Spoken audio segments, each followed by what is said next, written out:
देखिए, ये यहेजकेल 4 का 12 से 15वां वचन आप पढ़ेंगे तो आपको पता चलेगा।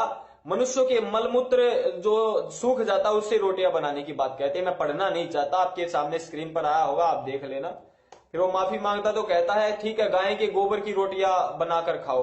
तो अब क्या कहूं मैं इस बारे में, तो ये आप पढ़ लेना, यहेजकेल 4 उसका 12 से 15वां वचन। आगे आते हैं, देखिए। तो एक और बार फिर राहुल मलिक ने बाइबल में से एक सवाल उठाया है एजेकियल की किताब से। तो चलिए ये सवाल का जवाब हम जल्दी से जानते हैं, लेकिन आगे बढ़ने से पहले राहुल मलिक ने अपने बयान में 3 बातों को कहा जो मैंने नोटिस किया। सबसे पहले उन्होंने कहा कि मैं पढ़ना नहीं चाहता हूं। हंसने वाली बात यही है कि राहुल मलिक जैसे लोग जो हैं पढ़ना नहीं चाहते हैं। यदि एक बार राहुल मलिक ने उस वचन को पढ़ा होता और ऊपर नीचे पढ़ा होता, शायद से ये गलत सवाल को नहीं उठाते और आगे चलकर फ्रांसिस जैसे लोगों के द्वारा रेप्यूटेशन नहीं पाते और लोगों के बीच में मजाक का पात्र नहीं बनते। सबसे हैरानी वाली बात मेरे लिए यह है, उनके चेले राहुल मलिक सामने से रेफरेंस दे रहे हैं, लेकिन उनके चेलों के पास इतना भी समय नहीं है कि एक बार वो रेफरेंस को खुद जाकर पढ़ ले। बस राहुल मलिक ने बता दिया तो वो वेद सत्य है और कमेंट में चले जाते हैं, वाह राहुल भाई आपने कमाल कर दिया। ये देखकर मुझे याद आ जाता है एक कहावत, ब्लाइंड लीडिंग द ब्लाइंड। मैं आशा करता हूं उनके भक्त जो हैं एक बार वो रेफरेंस को ओपन करके देखे और जाने उनका गुरु कितना सच बोलता है और झूठ बोलता है। तो जवाब में जाने से पहले जब भी हम बाइबल को पढ़ते हैं या फिर कोई भी किताब से सवाल उठाते हैं, वो किताब का बैकग्राउंड हमें जानना बहुत जरूरी है। वो किताब को लिखने वाले के बारे में जानना भी बहुत जरूरी है। एजेकियल एजेकियल जो है परमेश्वर के द्वारा विशेष तौर पर चुने गए एक व्यक्ति है, एक भविष्यवक्ता है, जिनके द्वारा परमेश्वर अपनी प्रजा इस्राएल की जाति यरूशलेम को चेतावनी देना चाहते थे, जो आगे आने वाले दिनों में, जो बाबिलोनियन गुलामी में रहने वाले आगे आने वाले दिनों में उनके जीवन में जो घटना होगी उसकी भविष्यवाणी करना चाहते हैं। एजेकियल के द्वारा परमेश्वर ये सारी बातें उनके प्रजा को बताना चाहते हैं कि किस प्रकार उनका जिंदगी दबाव में आने वाला है, कमी घटिया आने वाली है और किस प्रकार का अकाल पड़ने वाला है। तो ये बैकग्राउंड है और विशेष तौर पर एजेकियल 4 अध्याय भी एक भविष्यवाणी का सिंबोलिज्म है जो आगे परमेश्वर के बच्चों के जीवन में आने वाला है। तो चलिए हम वचन को पढ़ते हैं जो राहुल मलिक ने रेफरेंस दिया, वही पढ़ेंगे। एजेकियल की किताब 4 अध्याय वचन 12, और अपना भोजन जव की रोटियों की नाई बनाकर खाया करना। ये पढ़ते समय हमें पता चलता है कि पुराने दिनों में जब हम कल्चरल स्टडी करते हैं, पुराने दिनों में जब अकाल का समय आता है, जब कमी घटी का समय आता है, इंसान जव की रोटियों बनाकर खाता है। तो ये स्टेटमेंट से हमें पता चलता है कि परमेश्वर एजेकियल को ये करने बोल रहे हैं ताकि लोग ये देखें और समझे कि आने वाले दिनों में हमारे पास खाने के लिए इतना गंदा अकाल पड़ने वाला है, कमी घटी होने वाला है कि हमें जव की रोटियां बनानी पड़ेगी। आगे पढ़िए क्या लिखा है, और उसको मनुष्य की भिष्टा से उनके देखते बनाया करना। परमेश्वर यहां पर कहते हैं कि ये जो रोटी तुम बनाओगे, नॉर्मली क्या होता है पुराने दिनों में कोयला या फिर जो भी है काऊ डंग यानी कि गोबर, ऐसे फ्यूल इस्तेमाल करते हैं रोटी या खाना बनाने के लिए उसके ऊपर रखकर। तो यहां पर परमेश्वर क्या कह रहे हैं, इस बार तुम क्या करोगे, मनुष्य की गंदगी जो सूख कर रह जाती है उसको जो है गोबर के समान इस्तेमाल करना, आग जलाना और उसके ऊपर तुम जो है बर्तन को रख लेना या फिर उसके ऊपर रोटी बनाना। और विशेष बात यहां पर यह कहता है, वचन में पढ़िए, उनके देखते बनाया करना। किन के देखते?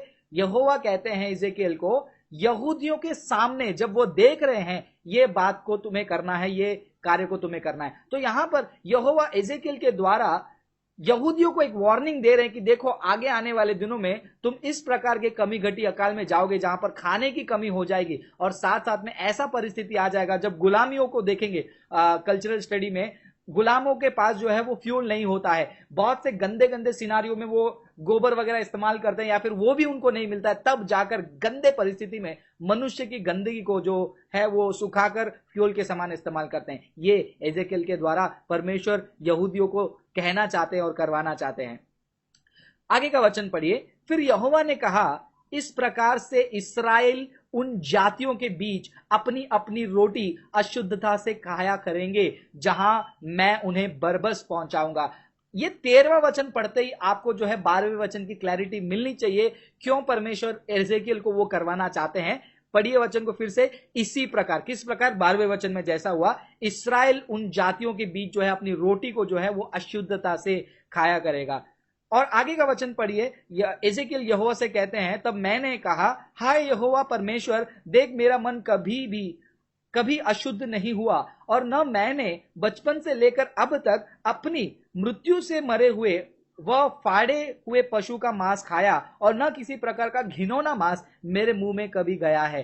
तो ये पढ़ते समय मुझे जो है दानियल भविष्यद्वक्ता की याद आती है, जैसे उन्होंने भी कहा कि अशुद्ध चीजों को मैं नहीं खाऊंगा। यहां पर एजेकियल भविष्यद्वक्ता जो है पुराने नियम को अच्छे से फॉलो करने वाले हैं, ये पढ़ते समय हमको पता चलता है, क्योंकि पुराने नियम में क्लीन अनक्लीन, अशुद्ध और शुद्ध जानवरों के बारे में कहा गया, और यहां पर ये कहते कि मैं ये नहीं कर पाऊंगा। ये इसीलिए परमेश्वर एजेकियल को बोलने की अनुमति दे रहे हैं, क्योंकि जिस प्रकार एजेकियल आज आर्ग्यू कर रहे हैं या फिर प्रार्थना कर रहे हैं परमेश्वर से, जब इस्राएल और यहूदी लोगों के जीवन में भी ऐसी घटना आएगी, वो लोग भी वैसे ही परमेश्वर से सवालात करेंगे। लेकिन आगे देखिए परमेश्वर ने एजेकियल को क्या छूट दी। तब उसने मुझसे कहा, यहोवा ने एजेकियल से कहा, देख मैंने तेरे लिए मनुष्य की भिष्टा की संति गोबर ठहराया है। तो एजेकियल का जो सत्य मन देखकर वो अशुद्ध नहीं होना चाहते देखकर वहां पर परमेश्वर ने जो है एजेकियल को तो छोड़ दिया। लेकिन आगे देखिए 16 वचन में क्या होता है, फिर उसने मुझसे कहा, यहोवा ने एजेकियल से कहा, हे मनुष्य के संतान, देख, ध्यान से सुनिए, मैं यरूशलेम में अन्न रूपी आधार को दूर करूंगा, सो वो वहां के लोग तोल तोल कर और चिंता कर करके रोटी खाया करेंगे, और माप माप कर और विस्मित हो होकर पानी पिया करेंगे। 17 वचन, और इससे उन्हें रोटी और पानी की घटी होगी, और वे सब के सब घबराएंगे और अपने अधर्म में फंसे हुए सूख जाएंगे। जो परमेश्वर की जाति है, वो जो अधर्म में जो पड़ी है, उनका भविष्य में बैबिलोनियन गुलामी में क्या होने वाला है, इस घटना को जो है परमेश्वर इज़ेकियल के भविष्यवाणी सिंबोलिज्म के द्वारा वहां पर प्रकट करवा रहे हैं। लेकिन राहुल मलिक जैसे लोग क्या पढ़ते हैं, देखो बाइबल सिखाती है कि इंसान जो है इंसान की गंदगी से रोटी बनाकर खाएगा, फिर उसके बाद माफी मांगता है तो गाय के गोबर से रोटी बनाकर खाएगा। यहां पर ऐसा नहीं लिखा है, यहां पर भविष्यवाणी। और यही सिमिलर घटना मैंने आपको